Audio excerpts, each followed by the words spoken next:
नमस्कार मित्रांनो, नवक्रांतीमध्ये मी नवनाथ देठे आपले सहर्ष स्वागत करीत आहे। मित्रांनो, आज आपण आलेलो आहेत कृषी पंढरी प्रदर्शन पंढरपूर या ठिकाणी। आषाढी वारीनिमित्त मोठं प्रदर्शन भरतं, दरवर्षी भरतं आणि या ठिकाणी आपण थोडी माहिती आपले या ठिकाणी घेणार आहोत। तर सर्वप्रथम आपण या ठिकाणी सरांची भेट घेऊया। नमस्कार सर। तर सविस्तर आपण थोडी चर्चा करणार आहोत। तर या ठिकाणी बघा, सरांनी आपल्याला हा जो स्टॉल आहे, ह्या स्टॉल महाराष्ट्र शासन, महाराष्ट्र राज्य खादी ग्राम, कुठला स्टॉल आहे? महाराष्ट्र राज्य खादी ग्रामोद्योग मंडळ जरा घ्या। तर हा महाराष्ट्र राज्य खादी ग्राम उद्योग मंडळाचा हा स्टॉल आहे आणि ह्या स्टॉलवर आपण सरांची काय यांची माहिती, शेतकऱ्यांसाठी काय फायदा आहे किंवा शेतकऱ्यांसाठी काय योजना आहेत, त्या बऱ्याच वेळा शेतकऱ्याला माहिती नसतात। हो, तर महाराष्ट्र राज्य खादी ग्रामोद्योग मंडळामार्फत मधमाशा पालन ही एक योजना राबवली जाते। या योजनेमध्ये शेतकऱ्यांना मोफत प्रशिक्षण दिलं जातं मधमाशा पालनाचं, की मधमाशा पालन कशा पद्धतीने पाळायच्या आणि त्यापासून आपण परागीभवन शेती पिकांमध्ये उत्पादन कसं घडवून आणायचं, हे निसर्गाला समतोल राखणारी ही मधमाशी आहे आणि त्याच्यापासून आपण कसा उपयोग करून घ्यायचा हा याच्यामध्ये आम्ही ह्या प्रशिक्षणात शिकवलं जातं। प्रशिक्षण शेतकऱ्यांसाठी 10 दिवसाचं असतं मोफत आणि त्यांना उद्योग करण्यासाठी नंतरून की मतपेट्या दिल्या जातात। 5 ते 10 मतपेट्या आपण घेऊ शकता। ज्या पेट्यांची किंमत आहे त्या पेट्यांच्या किमतीत आपण 50% अनुदान शेतकऱ्यांना देतो आणि शेतकऱ्यांनी 50% गुंतवणूक त्याच्यामध्ये करायची आहे। कोणत्याही जिल्ह्यात, सर्व आपल्या महाराष्ट्रातल्या सर्व जिल्ह्यामध्ये हे उद्योग मत केंद्र योजना म्हणून चालू आहे महाराष्ट्र राज्य खादी ग्रामोद्योग मंडळामार्फत। हां, तर याच्यामध्ये कमर्शियल म्हणजे जास्त उत्पादन घेण्यासाठी मधमाशा पालनाचं प्रशिक्षण 20 दिवसाचं आहे। एका शेतकऱ्याला 50 पेट्या देखील आपल्याकडून मिळतात। त्या पेट्यांचे जेवढी मूल्य होईल त्या मूल्यामध्ये आपण 50% अनुदान शासनामार्फत दिलं जातं। तर मित्रांनो, मला सगळ्यात महत्त्वाचं सरांचं या ठिकाणी काय आवडलं की व्यवसाय करायचा आहे, हां, परंतु तुम्ही स्वतः ट्रेनिंग बी देताय, प्रशिक्षणही देताय। म्हणजे ज्याला काहीच नॉलेज नाही, पूर्ण महाराष्ट्रामधून जर हा व्हिडिओ माझे शेतकरी बांधव पाहत असतील तर त्यांच्यासाठी माझं एक असं सांगणं आहे की ही कुठं संपर्क करायचा समजा? याच्यामध्ये सर्व जिल्ह्यांमध्ये महाराष्ट्र राज्य खादी ग्रामोद्योग मंडळ हे कार्यालय आहे। या जिल्हा उद्योग केंद्र अंतर्गत त्या कार्यालयामध्ये हे कार्यालय आहे। तर आपण तिथं संपर्क साधला किंवा स्वतः भेटलात तर याची माहिती आपल्याला भेटते। तर मित्रांनो, सरांनी ज्या पद्धतीने सांगितलं त्या पद्धतीने योजनेचा तुम्ही लाभ निश्चितपणाने घ्या। बरेच शेतकरी बांधवांना माहिती नसतं की कुठल्या कुठल्या योजना आहेत। तर ह्या आपल्या नवक्रांती ॲग्रो यूट्यूब चॅनलच्या माध्यमातून मी तुम्हाला एक सांगतो की ही सरांनी जी माहिती दिलेली आहे, तिथं मी मध खरेदी करायला मग आलो होतो आणि मग मध खरेदी केला आणि मला असं कुतूहल वाटलं की हा मध कुठं बनत असेल। तर सरांनी सांगितलं की हे शेतकरी स्वतः जर तुम्ही बनवला तर मार्केटमध्ये याला भरपूर मागणी आहे आणि जे आपण पंचामृत बनवतो किंवा आपल्या आरोग्यासाठी एकदम चांगला, आयुर्वेदामध्ये तुम्हाला ह्याचं महत्त्व भरपूर आहे। दुसरी गोष्ट, आणि हे सगळं आरोग्य संपन्न, आता सरांनी ही मध पण असे मांडलेले आहेत, ह्याच्यामध्ये काय फरक आहे?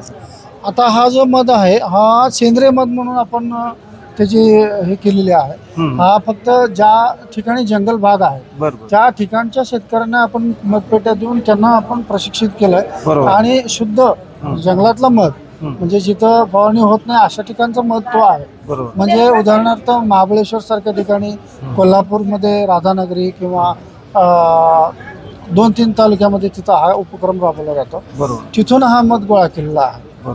यानंतर हा जो मध आहे हा इतर शेती पिकांमध्ये जे उत्पादन झालेलं आहे तो मध आहे। उदाहरणार्थ सूर्यफूल अशा पिकांमधून हा मध गोळा केलेला आहे। बरोबर। तर मित्रांनो, सरांनी जी माहिती दिली ती सगळी माहिती तुम्हाला या व्हिडिओच्या माध्यमातून भेटलेली आहे आणि ह्याला अनुदान पण सरांनी मगाशी मला सांगितलं, शासनाचं अनुदान पण आहे मित्रांनो। तर त्याची माहिती काय आहे? शासनाकडून अनुदान भेटतं की मतपेट्यांची जी रक्कम आहे 5 ते 10 पेट्या आपण घेऊ शकतो एका शेतकऱ्याने। त्या रक्कम जी होणारी आहे 70,000 वगैरे होते त्याच्याने आपण निम्मे भरावं लागतं। बरोबर। आणि 5 पेट्यांसाठी 16-17 हजार साधारण भरावं लागतं. बरोबर. ती ज्या आपण जी काही संख्या घेणार आहे म्हणजे मध्यंत्र, मधपेट्या आणि वसाहत, त्याच्यावर ते रक्कम अवलंबून असते आणि 5 किंवा 10 मतपेट्या आपण घेऊ शकतो. तर शेतकरी बांधवांनो, ऐका, सरांनी सांगितलेलं अनुदान सुद्धा आहे. सविस्तर तुम्ही जवळच्या तुमच्या कृषी अधिकाऱ्यांनी तुम्ही भेटू शकता.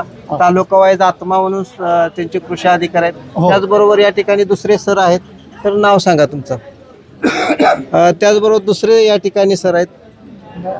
मित्रांनो, आपले एक शेतकरी बांधव या ठिकाणी उपलब्ध आहेत. तर त्यांचं या योजनेबद्दल काय मत येत आहे थोडं जाणून घेऊ. कसं वाटतं तुम्हाला ही योजना सरांनी सांगितली? नाही, एकंदरीत ह्या योजनेबद्दल आम्हाला आनंदही वाटला आणि आम्ही खुश पण आहोत. माहिती होती का ह्याच्या अगोदर? नाही, याच्याबद्दल माहिती नव्हती, पण आम्ही ज्या ज्या वेळा टरबूज वगैरे लावत असतो त्यावेळा आम्हाला मधमाशाची गरज पडते. त्यावेळा आम्ही वेगळं काहीतरी पदार्थ आणून याच्यावर टाकत असतो झाडावर. बरोबर. फळबागासाठी मधमाशाची आवश्यकता खूप.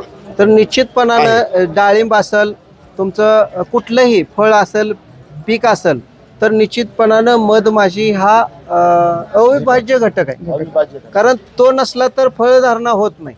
बऱ्याच शेतकऱ्यांना माहिती पण नाही. मग कुठं गुळाची फवारणी करा, कुठं ही करा, ती करा, असे जे तुम्ही करता त्याच्याऐवजी तुम्ही जर शेतामध्ये एक ही पेट्या घेऊन गेला आणि स्वतःचा जर तुम्ही बिझनेस बी होईल आणि तुमची शेती पण चांगली होईल.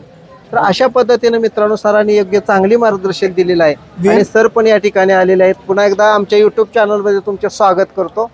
अजून काय तुम्हाला माहिती द्या? वेलवर्गीय जी पिकं आहेत, कलिंगड आहे, भोपळा आहे किंवा खरबूज आहे, त्याच्यानंतरनं काकडी आहे, यांना परागीभवनाशिवाय फुल सेटिंग होत नाही, म्हणजे फळ जास्तीत निर्माण होत नाही.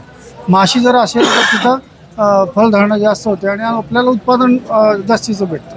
जवळपास 40% उत्पादन हे वाढतं.